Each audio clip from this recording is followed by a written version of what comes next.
The reason why there's no place for us to dance anymore, and this is the real, everybody wants to get in for free.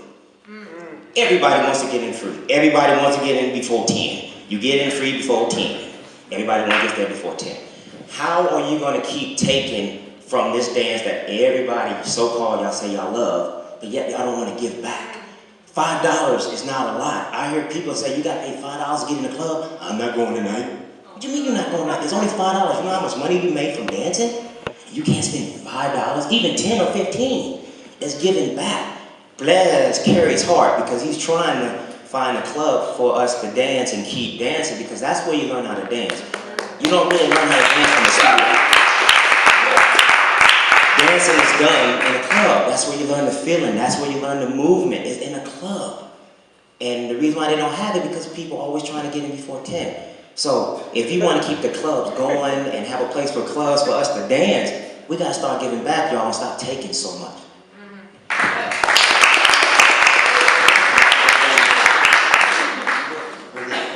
Yeah, can you put in the message? Okay. I asked Tony Basil a question not too long ago, and actually might even sink right into what you were talking about. But I asked her, you know, because everything is so competition driven now, but it could also be how do we get people interested in locking. But I asked her, how come there's no locking competitions anymore? She gave me a really interesting answer. So I guess I have a two-part question for both of you. How come, the same question, how come there isn't any locking competitions, and how can we get people interested in locking? Why you gonna get to me? I just talk to you. Because flow stays in the locking scene. But keep the other soul. Flow dancer, ladies and gentlemen. Flow dancer. Well, for the locking scene, it's not enough locking teachers. That's for number one. You know, you don't have a lot of locking teachers, so if you don't have locking teachers, guess what? You don't have locking classes. You know, and it's not really a lot of competition in the U.S., period, anyway. All the competitions are in Europe, Japan, Italy. Everything is out of the country. It's not here. It started from here, but it's not here. Because it goes back to me once again. Nobody wants to give back. Everybody wants to take. And everybody keeps blaming, well, they don't love us. They don't, they hate our culture or the government don't want to support it. But we're not even supporting our own dance. We're really not. You got in Korea, you got the government supporting hip-hop. The government supporting hip-hop. All them Asian little dudes have to do is practice and destroy you. That's it. And they get paid. We don't have that here. So we gotta start, like I said, giving back, start learning and stop getting egos. Dancers have egos where they think they don't have to learn from people. They don't think that their ego is too much to learn a dance style. We learn dance styles for one another. We need each other. We need crumping, we need popping, we need locking, we need breaking, we need everything as one. To make us go to the next level, we need to share because we all doing one thing, expressing ourselves. Yes.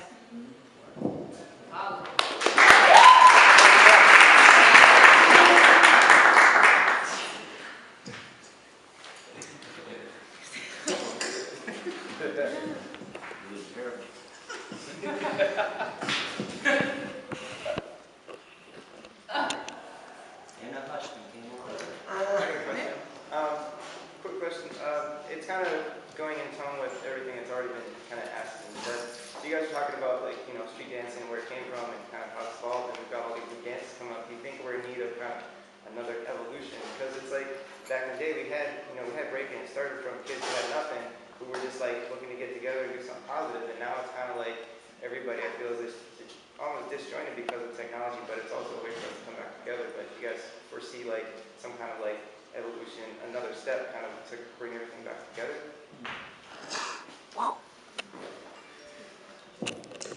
I'm not sure if another evolution would bring us back together. I think what would happen is what's happened now. It would be hot for a minute, and the people who are really killing it at the top will keep themselves at the top, and everything underneath that will probably continue to just once again deteriorate. So I think we should strengthen what we have already, or go back and remember what we have already. It's like Flo says, I mean, he tours the world and he sees the world advancing in dances that we created here in America.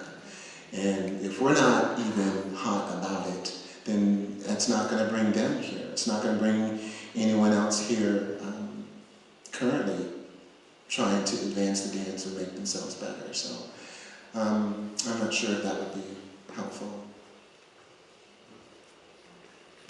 An evolution.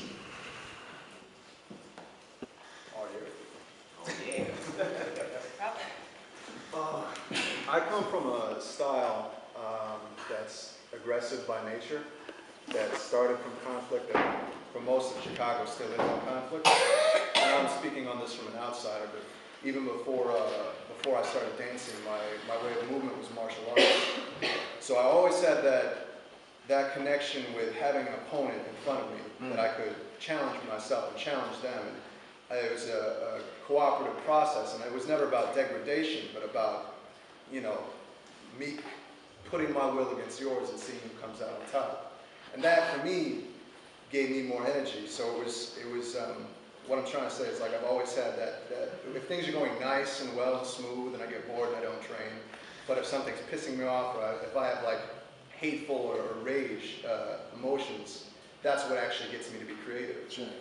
But when I'm in clubs, when I see, you know, ciphers or ciphers that turn into battles, I hear afterwards, like, a lot of complaining from maybe the house heads or whoever's in attendance that, like, oh, this was supposed to be a free sharing, like, circle of energy and love, and et cetera, and now it's just, you know, two guys started battling and it ruined everything, you know.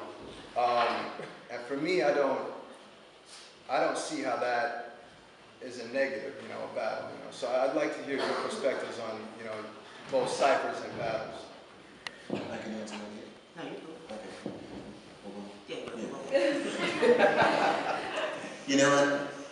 That's just dancing, baby. Yes. That's just dancing. You're gonna be in a club and you're kicking it with your girl and everything is good. And all of a sudden you hear that beat, but I got my boys over there. That's what it is. You know, and no disrespect to the house dancers in that scenario, but if they're not bringing the heat, then don't get mad who's cooking in the kitchen. You know what I mean? So that's just dance life. That's just dance love. You know, if it starts out all love and roses and daisies, that's cool. If it turns to more aggressive and warrior-like, which street dancing is, then that's what it goes down to. But at the end, you know, those two guys in the circle, yo, that was dope. You killed it. That's love.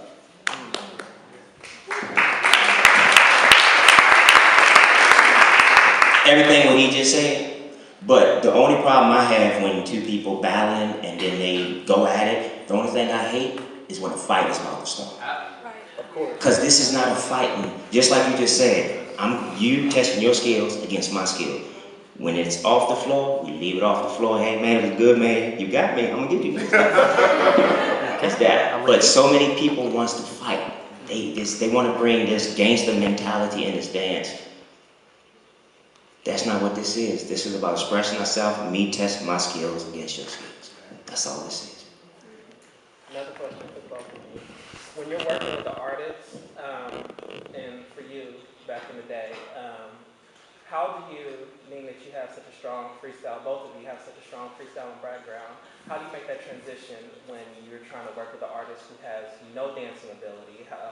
Was it a progression over time? Or, for example, if you were working with Janet, although she has dancing background, how was it for you developing her? How was it for you developing Usher, who may or may not have, you know, the body strength to do breaking or whatever the case was? Like, how did you develop that progression when working with the artist? Well, as far as me,